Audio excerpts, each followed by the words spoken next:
What's up guys, Spencer Rivkin here. We're back doing another pro tip video for you guys. We're here this time in Myrtle Beach, racing the Masters of Dirt at Beach RC. Wanted to do a video talking about the 13mm shocks, some of the advantages that you'll get running them, why we decided to actually go this route, talk about the two different style piston options. I got a shock in my pocket right here. We'll go inside the hobby shop, kind of talk about the features, what we're seeing, what we're liking for setup packages, and yeah, go from there. All right, what's up guys? We're here in the hobby shop, going to be talking about some of the new features with the 13mm shock bodies. I wanted to go in and talk about really some of the big benefits that I've noticed when switching to the 13mm shocks. Obviously, the shock itself holds more volume of oil, so it changes a little bit of how the shock holds pressure, how it's, takes that pressure and utilizes it for actual pack with the vehicles. One of the biggest things that I've noticed, in my opinion, is how the car actually lands. When the grip comes up, the shocks actually work so much more as far as making the car lean, making the car squat, making the car get on the nose. And switching to the shocks, especially with these high grip tracks such as carpet, here at Masters of Dirt, it's really high grip. It actually really helps the car be more stable in those style sections where there's transitions, the grip's really high, the shock's moving a lot.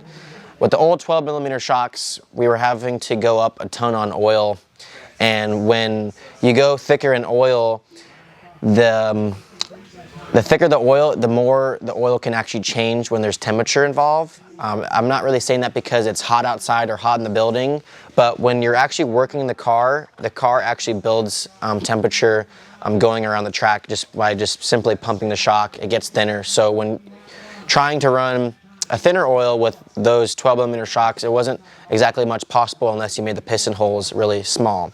Obviously, shocks is a really complex conversation. I'm trying to make this as simple as possible, but simply when I just put on the 13mm shocks, when we did all the original testing at OCRC, SDRC, Hobby Action, it was basically like a no-brainer, like what the heck are we been doing our whole lives?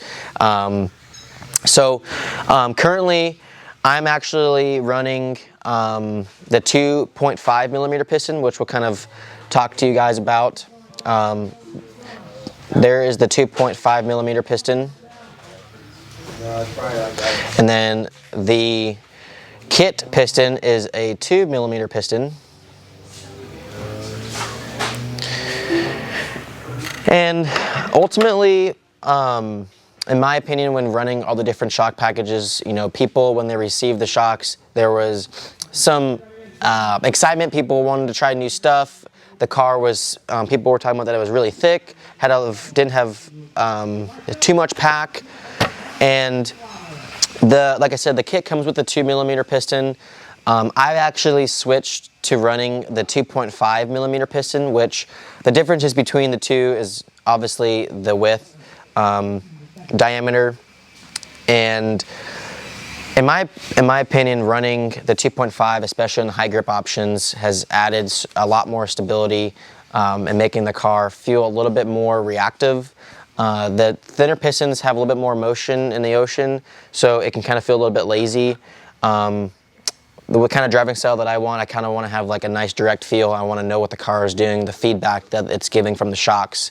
That's really the biggest difference with having a good shock package is the shocks actually provide the feedback to you in the radio. So if the car is like getting over the nose, it can kind of feel really edgy or harder to drive. And then if the car is actually squatting really a lot and you're turning, the car can wash out and not have good traction. So when running, a proper shock package, that's kind of some of the biggest differences that I've seen when going to the 13mm shocks, and then obviously even going a step further and running the thicker piston option for that direct feel, knowing what the car is going to do, the stability, the jumping and landing. So in my shocks currently right now, I'm actually running a 2-hole 1.7 piston in the front, 2.5mm. I have 30 weight in the front, and I'm running a AE Blue 13mm springs. In the rear, I have a 2-hole 1.8 with an additional hole, 1mm hole.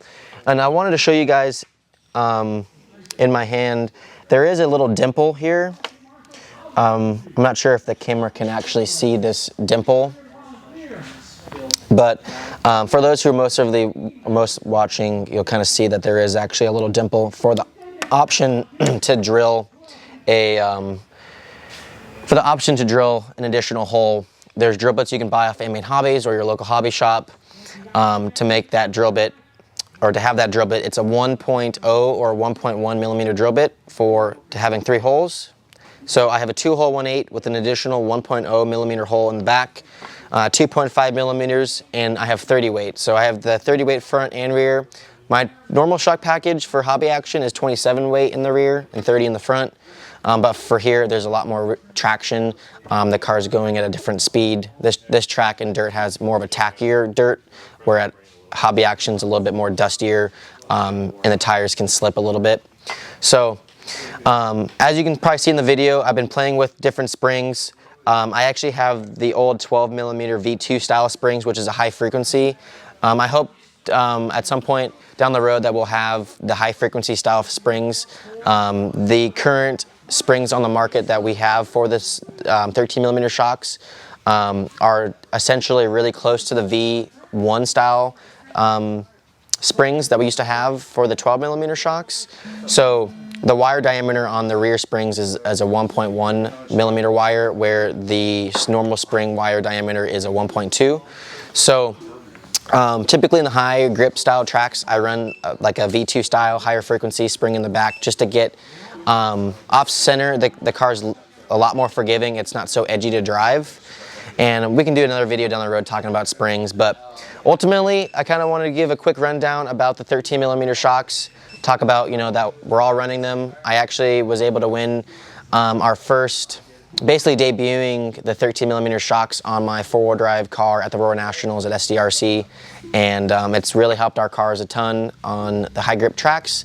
I'm sure this video will get shared and debated from a lot of people around the world, talking about the 12 millimeter shocks. People are still winning with the 12 millimeter shocks, but this is where we're at. This is where we believe that we're gonna stay, and it's been pretty good so far, and I'm happy that a lot of customers and racers are liking them around the world. So that's really about it for you guys. Hopefully you guys enjoyed the video. Again, my name is Spencer Rivkin. I appreciate you guys watching my YouTube video. Please like and subscribe, and we'll see you at the next one.